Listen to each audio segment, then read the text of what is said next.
Hey Reddit. This is a throwaway account because, well, this story is a hell of a ride.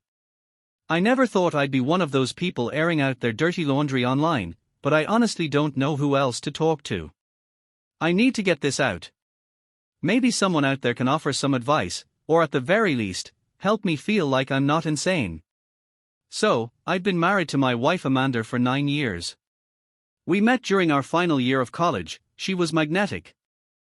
Confident, clever, the kind of woman who lit up a room when she walked in. I was the quieter type. Practical. Grounded. I used to joke that she was the fire, and I was the steel. Together, we could forge anything. We built a solid life. Good jobs. Comfortable home in the suburbs. No kids, but not because we didn't want them, it just hadn't happened yet. Amanda always said we had time. And honestly, I believed her. She was ambitious and threw herself into her marketing career like it was her firstborn child. Late nights, conferences, endless networking events. I supported her hustle because I believed in her. Things started to shift around year 6. At first, it was subtle: missed dinners, an increase in emergency meetings, weekends suddenly occupied by vague client obligations. I didn't think much of it. Her job was intense, and the world doesn't slow down for anyone in corporate.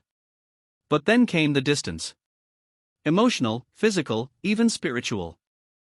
I'd wake up in the middle of the night and she'd be on her phone, screen glowing in the darkness, face lit up with an expression I hadn't seen directed at me in a long time. She stopped laughing at my dumb jokes. Hell, she stopped laughing at all. Conversations became one-sided, like I was speaking to a customer service bot with limited pre-programmed responses. Yeah. I'm tired. It's fine. Can we not do this right now? We used to have this Sunday morning ritual, coffee on the porch, just talking about life. It died without ceremony. One weekend she just didn't come out. Said she was catching up on emails. The next week, she forgot. Eventually, I stopped asking. I wish I'd pushed harder. Fought for her. Or at least opened my damn eyes. Instead, I gave her space. I figured the best thing I could do was be patient, supportive, understanding. Maybe we were just in a rut. Every couple hits them, right? I held onto the idea that we were strong enough to weather whatever this was. But the signs were too hard to ignore. She became secretive with her phone, turning off notifications, taking calls outside, putting it face down everywhere. One night she even changed her passcode. When I asked why, she snapped at me like I'd accused her of murder. "Do you not trust me?" she hissed. That was rich. Then came the strange excuses. Late returns from work with zero explanation. Overnight stays for client events that were never on her calendar. Clothes smelling like unfamiliar cologne. One time I found a receipt in her purse for a dinner for 2 at a fancy restaurant we'd never been to, on a night she said she was at a team-building seminar. I confronted her about it, but she brushed it off. "Oh, that was for a co-worker's birthday thing. You're reading too much into everything." Still, I convinced myself I was paranoid. I gaslit myself. Because I wouldn't believe Amanda was capable of betraying me. But deep down, I think I knew. And I was about to find out just how deep the lies went.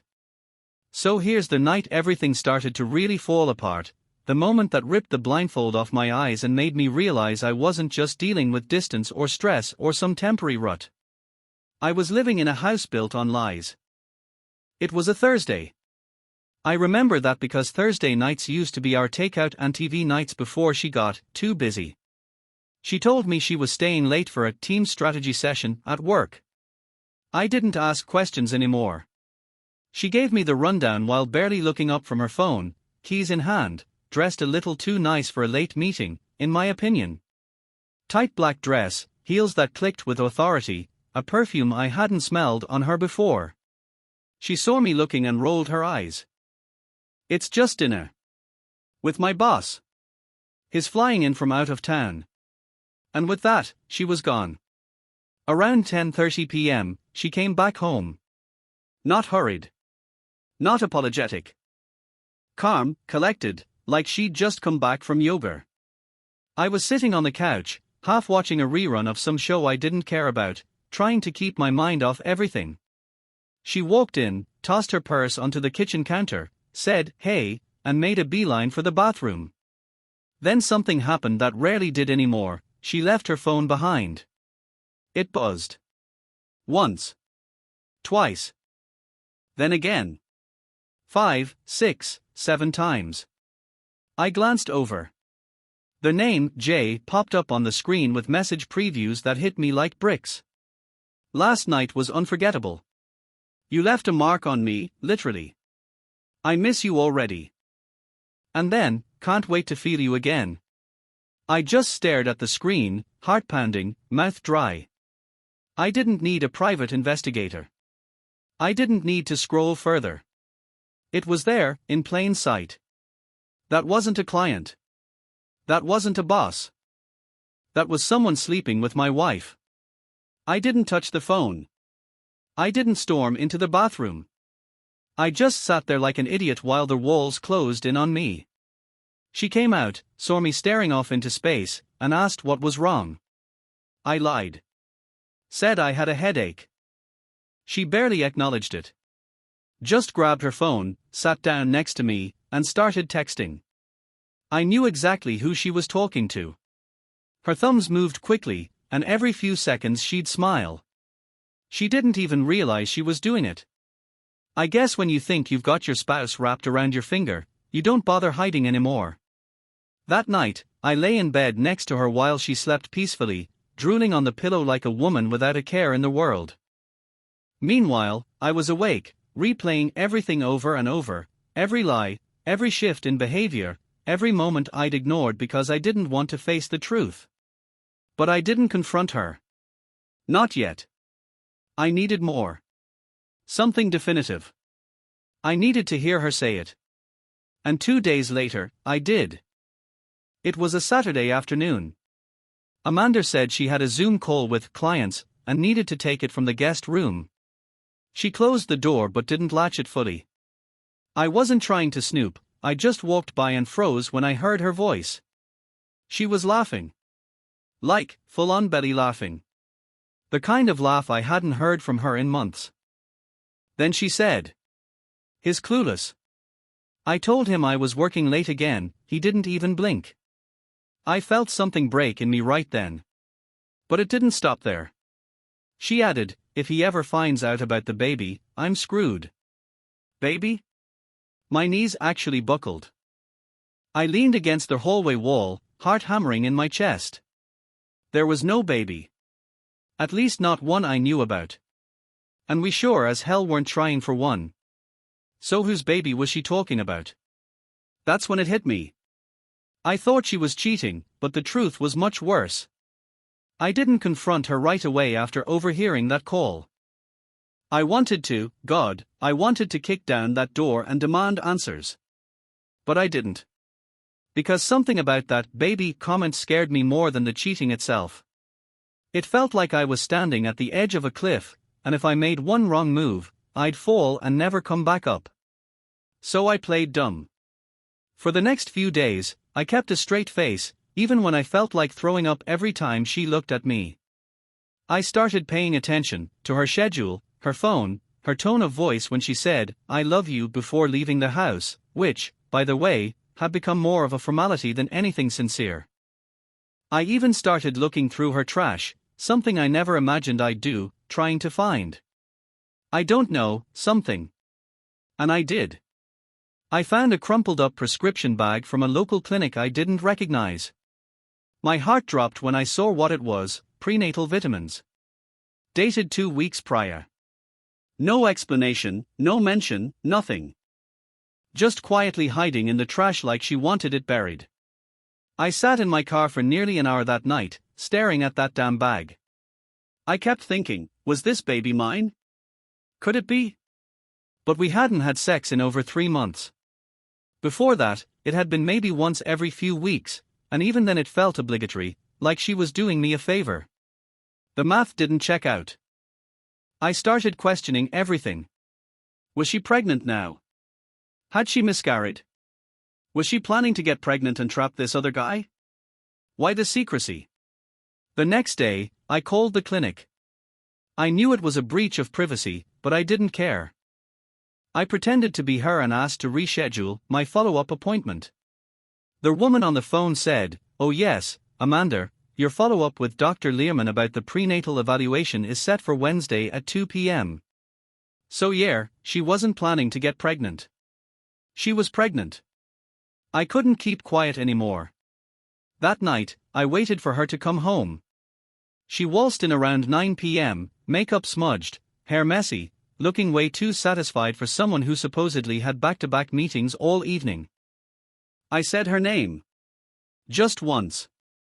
And she froze. Not in a dramatic, guilty way, more like she was annoyed. Like I'd just interrupted her scrolling time. "What?" she said, flatly. "I know," I told her. My voice was shaking, but I got the words out. "I know about the messages. I know about Jay. I know you're pregnant. And I know it's not mine." You'd think a normal person would panic.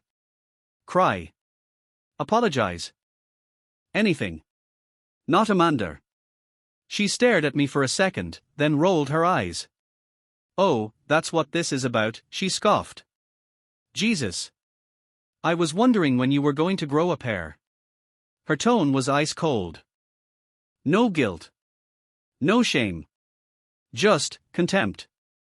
And then, casually, like she was commenting on the weather, she said, "Yeah. I'm pregnant. No, it's not yours. And no, I'm not sorry." I don't remember how long I stood there. I do remember the silence, deafening, heavy, like the air had been sucked out of the room. My hands were clenched, my jaw locked, and every part of me was screaming to yell, to scream, to do something. But I didn't. Because then she said something else that really got me. "He makes me feel alive," she said, smiling, that same smug smile I saw when she texted him. "You haven't done that in years." That was the moment I realized she'd already made peace with what she was doing. She didn't care about the betrayal. About the pain. About the lies. She was gone. Long gone. And I was standing there like a fool, clinging to a ghost of a marriage that had died months ago. After Amanda's cold as ice confession, I stood there for what felt like a full minute, staring at her like I didn't even recognize her. In a way, I didn't. This wasn't the woman I married. This wasn't the woman I held when her mother died or the one I supported through 2 job changes and a failed business idea. That woman was long gone. This version, she was a stranger wearing my wife's face. I finally managed to speak, and it came out low and slow. "How long?" She shrugged, grabbed a bottle of wine from the fridge, because apparently this was a wine-worthy moment, and poured herself a glass before answering. "A few months. Maybe more," she said, like she was talking about a gym membership. "It just kind of happened." I almost laughed. "It just happened. Right." I asked her who Jay was. She took a sip, then leaned on the counter like we were just chatting after dinner. "He's a client. We met at that expo I went to in Chicago back in January. You remember? The one you said was too cold to travel for." "Right. That one. The one she forgot to FaceTime me from. The one where her hotel room had mysteriously bad reception every single night." I asked if she loved him. She said no, not really, but that he made her feel seen. "You stopped trying years ago," she added, twisting the knife. I didn't even know how to respond to that. Maybe there was some truth to it. Maybe I had stopped trying. But I also wasn't the one out here sneaking around and making a second family behind my partner's back. I asked what her plan was. What was she going to do now? Keep both of us? Raise his kid with me? She gave me a sideways look. "Honestly? I figured you'd freak out, threaten divorce, and eventually calm down like you always do. Maybe we'd go to counseling. Work it out." My blood went cold. She wasn't just cheating. She planned on me staying. She thought I'd be weak enough to take her back. That I'd be so desperate to keep our life together I'd forgive this. And then, and I swear on everything, Reddit, she smiled and said, I mean, it's not like you're going to find someone better at your age. That's when something broke in me. Not the way it had before, not the heartbreak, the confusion, the sorrow. No. This time, it was a different kind of break. A clean one. Like a rope snapping. I didn't scream. I didn't throw anything. I didn't even cry. I just looked at her and said, "You're right." That seemed to confuse her. She blinked. What? You're right, I repeated. I won't find someone better than you. Because I'm not looking for someone better. I'm done. She laughed, but it was nervous this time. Oh, come on. Don't be dramatic. I'm not, I said. I'm done being lied to. I'm done carrying this marriage by myself while you're off playing house with some random guy. And you know what? I'm done being the backup plan. Her smile started to crack. What are you saying? I'm saying you should call him. Tell him congratulations. He's about to be a full-time dad. Because you and we're finished. I left the room. Grabbed my coat. Took my car keys. And just before I closed the door behind me, I heard her mutter under her breath. You're going to regret this. But what she didn't realize is that for the first time in years, I didn't regret a damn thing. After walking out that night, I drove around for hours. No destination, just silence and open road. My phone stayed in the cup holder, buzzing non-stop, calls, texts, all from Amanda.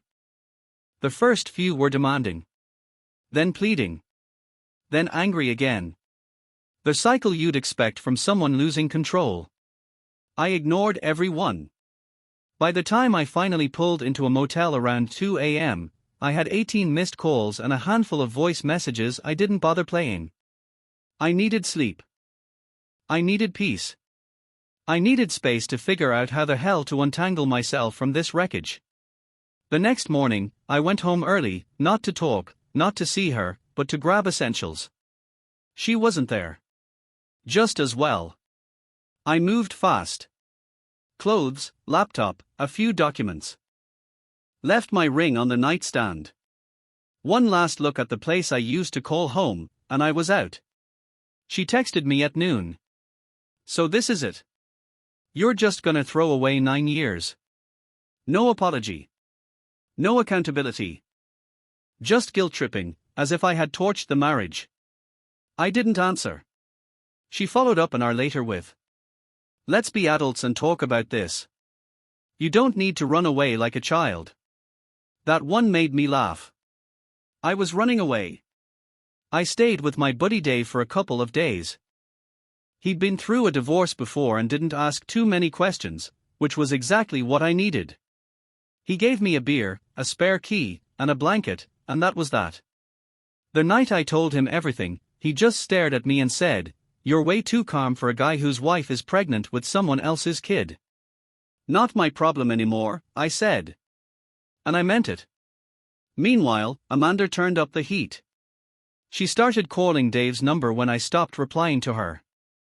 Left voicemails crying, saying she was scared and alone. Said she might have made a mistake. Claimed she wasn't sure about the baby anymore. Her entire tone shifted like she was trying to reverse everything she said before. Classic manipulation tactic. And then, like flipping a switch, she got vicious. "You'll regret walking away from this. You'll never find someone who loves you like I do. You abandoned your family." Family? The only family forming here was between her and Jay, whoever the hell he was. But then came the curveball I didn't expect. She showed up at Dave's house. No warning. No text. Just rang the doorbell on a Wednesday afternoon while I was working from the guest room. Dave answered, saw her standing there in designer sunglasses and a fake pout, and called out to me. I came to the door, and there she was. Looking perfectly put together, like she had rehearsed for this moment. She held a small envelope in her hand. "Can we talk?" she asked, like nothing had happened. I shook my head. "There's nothing to talk about. This will just take a second." She held out the envelope. I took it, warily, half expecting it to be some legal threat. But it wasn't. It was a sonogram photo. And written on the back, in her handwriting: "I want to fix this.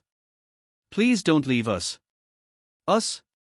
That was the moment I knew, not guessed, knew, she had no idea what consequences meant. She thought this was a fight.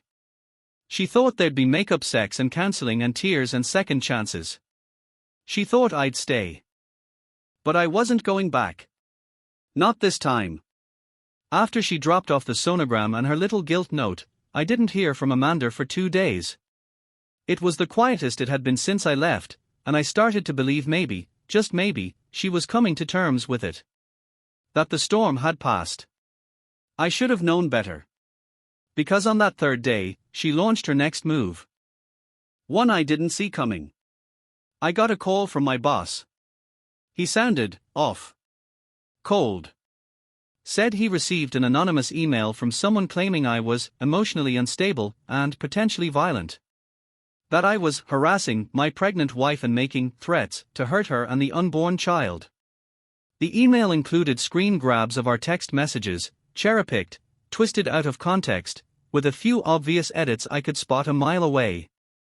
But to someone who didn't know the situation, it looked bad. Really bad. He told me, very carefully, that HR was going to be involved. That I'd be on leave until they sorted things out. Amanda had gone nuclear. I sat there in shock. Then fury. I called her, the first time I'd called her since walking out, and she picked up on the first ring, as if she'd been waiting for it. "I hope you're happy," I snapped. "You just put my job in jeopardy." Her voice was all innocence and syrup. "Oh, that? I just told them the truth. You've been unstable lately. You left your wife while she's pregnant. That's kind of a big deal. Lying about harassment isn't just low, Amanda. It's criminal." She laughed, actually laughed. "Don't be so dramatic. It's just a little insurance in case you decide to get ugly." I couldn't believe what I was hearing. This was the woman I'd built my life with. Now she was treating our separation like a chess game and setting fire to everything just to win. "You really think this is going to make me come back?" I asked, stunned. She went quiet for a beat. Then she said, flatly, "No. But it'll make you think twice before dragging me through a messy divorce." And there it was. She wasn't trying to fix anything. She was trying to control the narrative. Amanda was playing dirty because that's who she had always been. I just hadn't seen it before. Or maybe I didn't want to. I told her this was war, then hung up. The next few days were a blur. Meetings with HR, lawyers. Gathering evidence to clear my name. Thank God I had Dave. He helped me pull together everything, including old voicemails and a few saved messages that clearly showed who was harassing who. But in the middle of all that mess, something unexpected happened. I got a message from a number I didn't recognize. "Hi. You don't know me, but I think my husband might be the guy your wife is seeing." I just stared at the screen. I replied, "Is his name Jay?" She confirmed it. And then she dropped the bomb, "My husband is Jason. I just found out about your wife and him. I think we need to talk." Turns out Amanda's Jay wasn't some random client.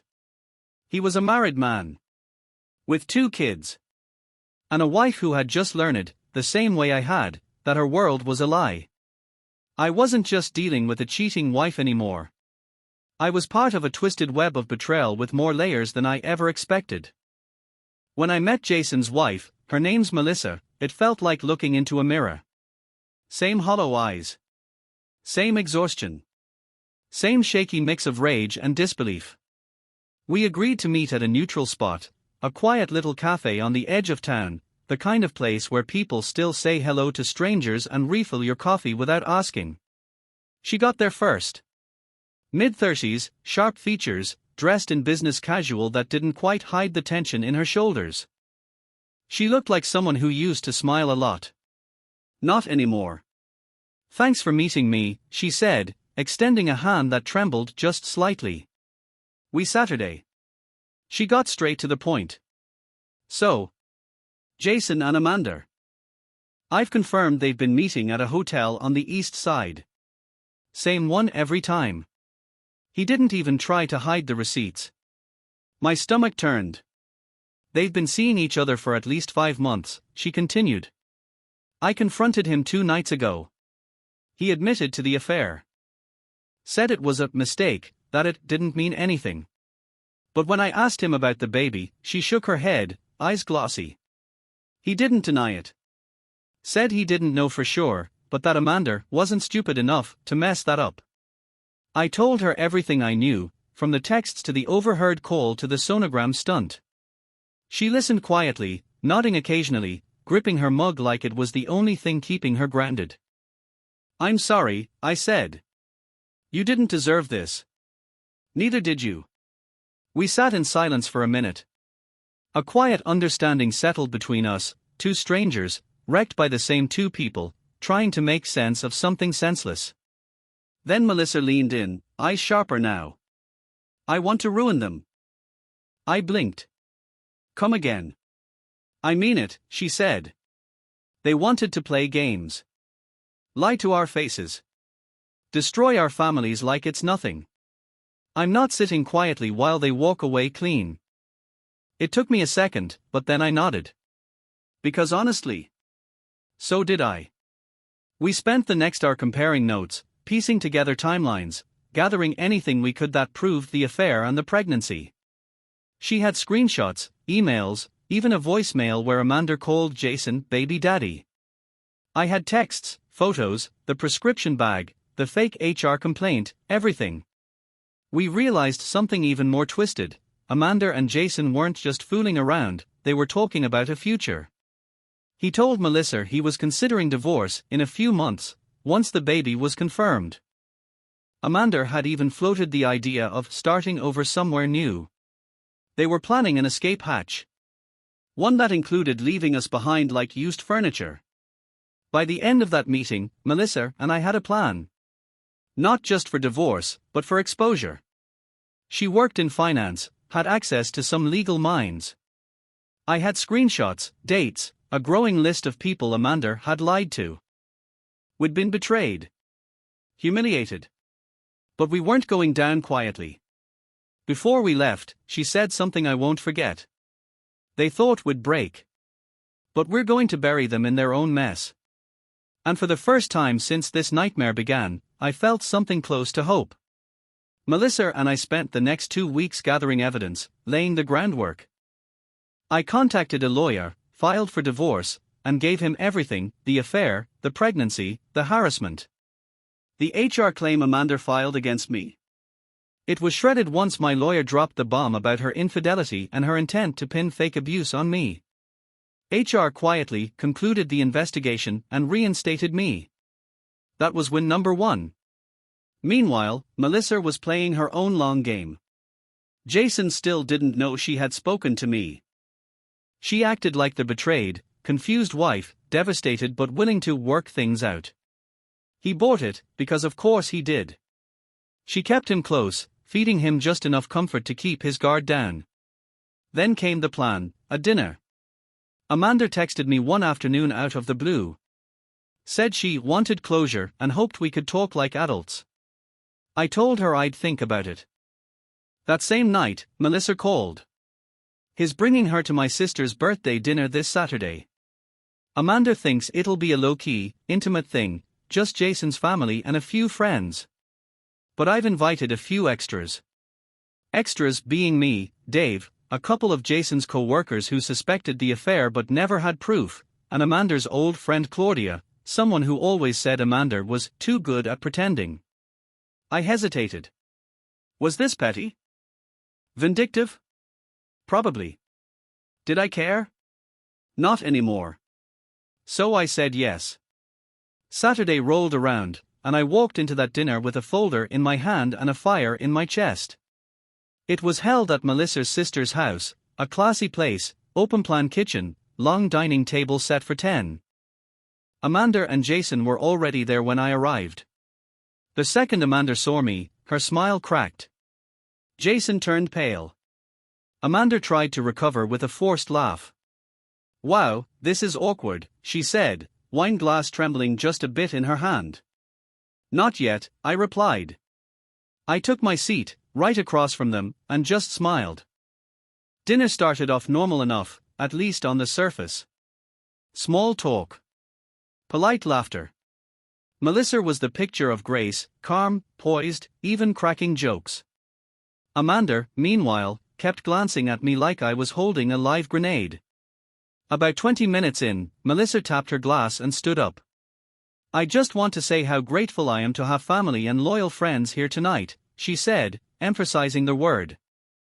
"But tonight's also about honesty. Because secrets eat you alive." Amanda stiffened. Jason stopped chewing. Melissa pulled a small speaker from her purse, set it on the table, and hit play. It was Amanda's voicemail to Jason. I told him I was working late again. He totally bought it. If he ever finds out about the baby, I'm screwed. The room went dead quiet. Then I added my own contribution, a printed copy of the clinic's prescription, the text messages, and photos, and slid them down the table toward Jason's father, who had been raising his eyebrow all night. Amanda shot to her feet. "This is insane. You people are sick." Melissa cut her off. "Sit down. You've lied to your husband, to mine, and now you're carrying his child while trying to ruin the man you betrayed. Don't you dare play the victim." Jason muttered something, stood up, and left without a word. Amanda's voice trembled now. "You set me up." I looked her dead in the eyes. "No. You did this to yourself. We just handed you the mirror." She didn't say another word. She grabbed her bag, knocked over her wine, and stormed out. And just like that, the mask was off. After that dinner, everything exploded. I mean, Amanda had humiliated herself publicly, caught in a web of her own making, exposed in front of family, friends, even Jason's co-workers. And knowing Amanda like I now do, I should have guessed she wouldn't just crawl away and lick her wounds. No, she was going to come back swinging. The next morning, she sent a group text. Not just to me and Melissa, oh no, but to everyone at that dinner and more. Her parents, my siblings, co-workers, even my old college roommates somehow made the list. The things said about me last night were taken completely out of context. I am dealing with a high-risk pregnancy, and the stress from these lies could be dangerous to my health and the baby's. Please respect my privacy during this difficult time. Translation: she was trying to flip the narrative. Make herself the victim. Classic Amanda. A few people messaged me privately, confused, shocked. Some were sympathetic. Some wanted to stay out of it. But the people who mattered, they already knew the truth. And Amanda's crocodile tears weren't going to fix that. Later that day, she tried calling. I let it ring. Then she sent a voice message, not crying, not begging, just cold and strategic. I hope you're happy. You embarrassed me in front of everyone. You made me out to be some monster. You could have just handled this privately. That one pissed me off. Privately? Like how she privately cheated on me. Privately lied about working late.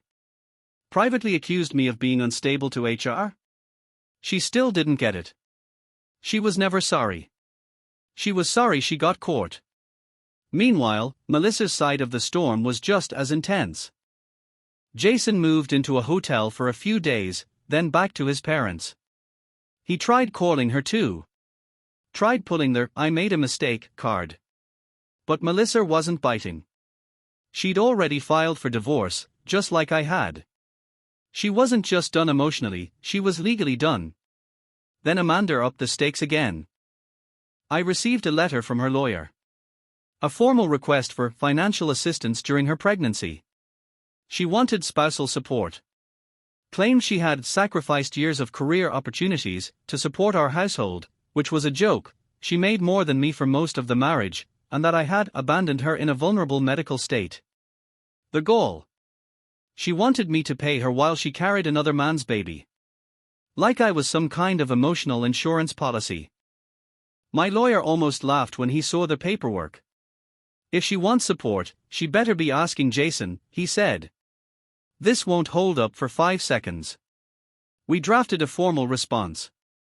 I wasn't going to let her keep digging into my pockets just because her fantasy life with Jason had collapsed. But the real kicker came when I met up with Melissa again to exchange a few final pieces of documentation.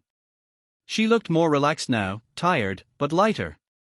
She told me something that made everything crystal clear. Amanda tried to get me to convince you to settle quietly, she said, sipping her coffee. Said she didn't want more damage to her reputation. I laughed. Reputation. She nuked that herself. Then Melissa leaned in, her expression shifting. She also said something else. Something weird. She said, don't let him know about the cabin. I blinked. Cabin. Melissa nodded. Jason has a family cabin out near Crystal Lake. I didn't think anything of it, but I did some digging. She handed me a printed page. Photos. Booking confirmations. Notes. Amanda and Jason had been planning to move there. Quietly. After the baby. It wasn't just an affair, it was a blueprint for a whole new life. And now, it was burning down. After Melissa dropped the bomb about the cabin, I sat in my car for a long time just staring at that printed page. Amanda and Jason had been planning to disappear, together, with the baby. That's why she wasn't just lying to me, she was actively trying to erase me. I was a speed bump in their fantasy. But now that the plan was exposed and Jason had gone radio silent, Amanda was cornered. And a cornered liar? They are dangerous. I didn't hear from her for a few days. She must have been recalculating, trying to figure out a new angle. I thought she might go quiet and finally accept reality. I was wrong. It started with a call from my mother. She sounded shaken. Why would Amanda say you're abusive? She asked, her voice cracking. My stomach dropped. What? She called this morning. She was crying, said you'd yelled at her, pushed her, said horrible things while she was pregnant. I didn't know what to say. She's lying, I said immediately. None of that ever happened. I figured, she replied. But she sounded convincing. And she said she's thinking about filing a restraining order. And just like that, Amanda had taken it nuclear. Again. That same afternoon, I got an email from her lawyer. Amanda was officially filing for a protective order, temporary, pending court review. Her claim? That I was harassing her, stalking her, threatening her pregnancy. I read it 3 times. It was a fiction novel. Carefully worded. No direct lies, just twisted truths and exaggerated claims that made me look unstable. This wasn't just about revenge anymore. This was Amanda trying to rewrite the whole story. She wanted to be the victim in the divorce proceedings. If she could paint me as abusive, she might win financial support, even custody, even if the child wasn't mine. I handed everything to my lawyer. The texts. The voicemails. The dinner witness list. The HR reports. Even the conversation I'd recorded with Amanda at Dave's house after she first confessed, where she admitted the baby wasn't mine and said, "You'll regret walking away from us." That recording? It was gold. My lawyer filed an emergency motion to block her claim, citing false accusations and malicious intent. Amanda's legal stunt backfired hard. The judge not only refused her request, but also ordered a formal inquiry into whether she was abusing the system. Amanda didn't show up to the hearing. But that wasn't even the worst of it. The next day, Dave, the guy who'd given me a place to stay, my closest friend, called me with a weird look in his voice. She came here. Who? Amanda. Showed up unannounced while I was out. My girlfriend was here. Said Amanda tried to come in, said she left something behind. What? Dave paused. She didn't leave anything. But when we checked the guest room after she left, there was a note on your pillow. He read it to me over the phone. You think you've won. But this isn't over. You'll see what real loss feels like soon. That's when I knew she wasn't just angry. She was unhinged. This wasn't about love. Or heartbreak. Or even the affair. This was about power. About control. Amanda had lost both, and now she was lashing out with everything she had. But the good news? I had every step documented. And I wasn't going to let her manipulate a single inch of my life anymore. Amanda thought she was unstoppable. That she could lie, manipulate, and burn down anyone who dared to leave her, and walk away untouched. But karma's funny like that. It doesn't knock. It kicks the damn door in. After she tried to paint me as abusive, after she left that threat at Dave's place, I handed everything over to my lawyer, and to the police. The audio recording of her confession, the screenshots of her texts, the security cam footage from Dave's porch showing her trespassing, all of it. My lawyer said, let's stop playing defense. Time to go on offense. So we did. We filed a formal harassment report. Sent cease and desists. And we added the note she left as evidence of intimidation. Within a week, Amanda got served with a notice that she was now under investigation for false allegations, potential defamation, and unlawful harassment. Her attempt to spin herself into a victim backfired spectacularly. Then the fallout really began. Amanda's work found out. Apparently, one of Melissa's friends had anonymously forwarded the full package, including Amanda's voicemail about faking her schedule, and the evidence of the affair with Jason, who was a client of Amanda's firm. That was a massive conflict of interest. A few days later, Amanda was placed on administrative leave while they conducted an ethics review. Translation: she was getting canned. She tried to play the same game with them, crying, spinning half-truths, but corporate doesn't care about drama. They care about liability. Amanda wasn't worth the risk anymore. Jason, on the other hand. His story unraveled fast too. After Melissa filed for divorce, she sent a carefully redacted version of the evidence to Jason's company. It turns out he had violated his own firm's conduct code by engaging in an affair with a vendor, Amanda. He was benched, pending review. 2 careers, wrecked by the very fantasy they built together. But the most satisfying part. People started turning on her. Friends who had initially sided with Amanda, the ones who believed her tearful, "He left me when I needed him most," routine, started calling me. Apologizing. One even said, "I had no idea she was like this. She always seemed so put together." Even her own sister reached out. Said she hadn't spoken to Amanda in over a year because of how manipulative she was. Said Amanda had a history of using people, discarding them, then rewriting the narrative to make herself the victim. That apparently this wasn't her first affair, just the first that blew up in her face. And then came the final blow. Amanda texted me. "You win. Happy." I didn't respond. Then another text came through. "The baby isn't Jason's either." I stared at that one for a long time. Another lie? A desperate move? Or was there another man she hadn't told anyone about? At that point, it didn't even matter. I was done. Whatever version of Amanda I had once loved was gone, or maybe never existed. And now, she was just flailing, trying to cling to whatever scraps of control she could find. But I had moved on. I wasn't angry anymore. I was free. It was a Tuesday when I got the message from my lawyer. Divorce finalized. You're free. I stared at those words for a long time. Just me, sitting on a park bench with my phone in one hand and a quiet kind of relief settling into my chest.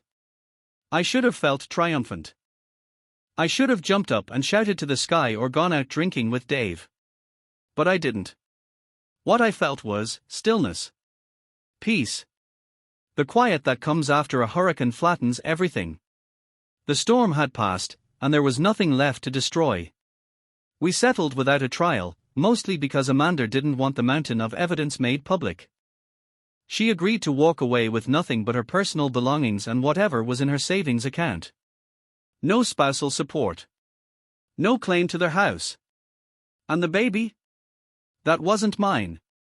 She admitted that, finally, officially, in her own handwriting. The paperwork was crystal clear. It was over. Or so I thought. 3 days later, I got a knock at my door. It was late, just past 9 p.m. I opened it and saw Amanda standing there, holding a small suitcase. She looked nothing like the woman I used to know. Her hair was unbrushed, makeup smeared, eyes red like she hadn't slept in days. "I have nowhere else to go," she whispered. I didn't say anything. Just stared at her. "I lost my job. Jason won't talk to me. His wife sent the sonogram to his mother. His mother, for God's sake. My parents said I embarrassed them. Everyone turned their backs on me. I don't know what to do." Still, I said nothing. She stepped closer. "I know I messed up. I made mistakes. But maybe we could start over. Just you and me. Maybe this was our wake-up call." That's when I realized she still didn't get it. She still thought this was a fight. A bump in the road. Something we could fix. "Amanda," I said quietly, "there is no we. You burned it all down." Tears welled in her eyes. Real ones this time, not the performative kind. She looked broken. "But you know what?" She broke herself. "You don't have to take me back," she whispered. Just let me stay a few nights. Please. Just until I figure something out." I shook my head. "No. That door's closed." And I meant it. I didn't hate her. I didn't want revenge. I just wanted her gone. She stood there for a moment longer, like she was waiting for me to change my mind. Then, finally, she turned and walked away. No suitcase. No goodbye. Just, gone. Later that night, she sent one last text. "I hope someday you'll remember the good times. I really did love you once." I didn't reply. Because the truth is, I don't even know if that was ever real. The days after Amanda's final visit were strangely quiet. No messages. No drama. No sudden appearances or cryptic voicemails. It was like she'd finally accepted that I was done, that there was nothing left for her here. And for the first time in what felt like years, I could finally start putting my life back together, not the life I had with her, but something entirely new. Something that was mine. I moved out of Dave's place a week later. Rented a small apartment downtown, nothing fancy, just clean, quiet, and mine. Signed the lease with a strange sort of pride, like I was claiming my own name back. I bought a used couch, a second-hand bed, and a coffee maker. The essentials. It wasn't home yet, but it would be. I also went back to work, really went back. No more walking around like a zombie, no more bracing for Amanda's next stunt. HR welcomed me back quietly, and to their credit, they never treated me differently. A couple of co-workers, the ones who had seen what I went through, even invited me out for drinks. I went. I laughed. For the first time in months, I didn't feel like a man unraveling. One night, Melissa texted me a photo, Jason's car, parked outside a different woman's house. New affair. She'd filed the final divorce papers and gotten full custody of the kids. He didn't even fight her. Said he needed space to get his life back on track. She just wrote back, "He's someone else's problem now." We met for coffee a few days later, not as partners in pain anymore, but two people who'd survived the same shipwreck. We didn't talk much about Amanda or Jason. We talked about what came next. She was taking her kids to Colorado for the summer. Said she needed air that didn't feel stale. I told her I was thinking about therapy. She smiled and said, "That'd be a good start." The funny thing is, for so long I thought healing would feel like some huge breakthrough, a dramatic aha moment. But it wasn't. Healing was silent. Slow. It was grocery shopping without thinking about what Amanda liked. It was waking up and not checking my phone for fights. It was folding laundry while music played and realizing my chest didn't feel tight anymore. I started writing again. Something I hadn't done in years. Not angry rants or trauma dumps, just stories. Little scenes. Fragments of life. I remembered how much I loved it. How much I'd put on hold just to keep a broken marriage looking intact. One night, I sat on my tiny balcony with a beer in one hand and my phone in the other, and I scrolled through old pictures. There she was, Amanda. Smiling at a wedding, holding my hand on a hike, dancing barefoot in our kitchen. It didn't sting like it used to. It didn't even feel real. Just snapshots of two people who no longer existed. I deleted them. All of them. Not in anger. Not in bitterness. But because I didn't need them anymore. A few weeks passed. My apartment started feeling more like a home. The walls weren't so bare, the air wasn't so heavy, and my routine didn't revolve around checking over my shoulder anymore. Life felt manageable. Stable. Mine.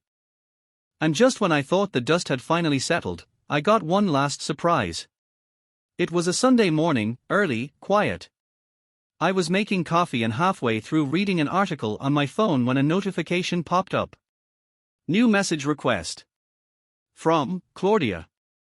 Claudia was one of Amanda's oldest friends. We hadn't spoken in over a year, not since she started distancing herself from Amanda's drama. They'd had a falling out, though I never knew the full story. I figured she was just one of many people Amanda eventually pushed away. Curious, I opened the message. "Hey. I don't mean to stir things up, but I've been thinking about reaching out for a while. I know what Amanda did. I saw a lot more than you probably realized. I just didn't say anything because I didn't want to get involved. I regret that now." I stared at it for a second. "I'm not trying to reopen wounds. I just thought you deserved to know, she was seeing Jason long before she ever mentioned him. Almost a year, on and off. And there were others before him, too. You didn't imagine the distance. She was checked out long before she walked out." She included screenshots. Old texts between her and Amanda, some bragging, others venting about how bored she was with our life.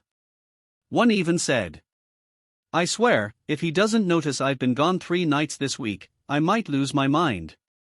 That one hit me harder than expected. Even though I was far past the heartbreak phase, reading those words brought something bitter back to the surface. She hadn't just cheated, she mocked my trust. Treated my patience like stupidity. Turned my loyalty into a joke shared with friends behind my back. I messaged Claudia back. "Thanks for telling me. I wish I'd seen it then, but I guess I needed to go through it to really understand who she was." She replied, "You're better off without her. You always were." I muted the chat and put my phone down. I didn't feel anger anymore. Not even hurt. Just clarity. Amanda's betrayal wasn't a single event. It was a pattern. A slow erosion of character that I tried to ignore because I believed in a version of her that maybe never existed. Claudia's messages were the final puzzle piece. Not because they changed anything, but because they confirmed everything. I had been loyal to someone who never deserved it. And still, I'd come out stronger. I walked out onto my balcony, coffee in hand, and looked out at the city waking up. There was no dramatic music. No epiphany. Just a man who had been torn down and rebuilt, not in spite of betrayal, but because of it. I'd survived the worst of it. And now, all that was left was to close the book. So here I am, months later, sitting in a little apartment I never expected to live in, sipping black coffee from a chipped mug, and typing out the end of the story I never wanted to write.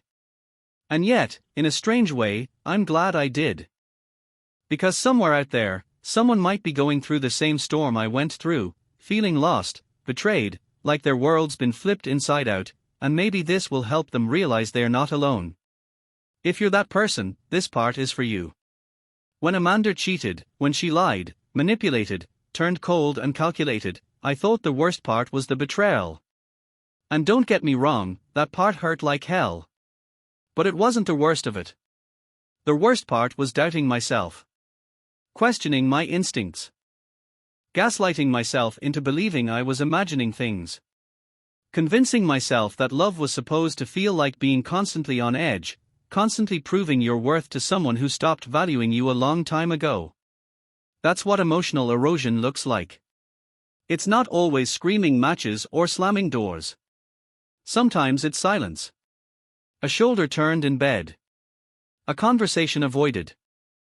A smile given to someone else.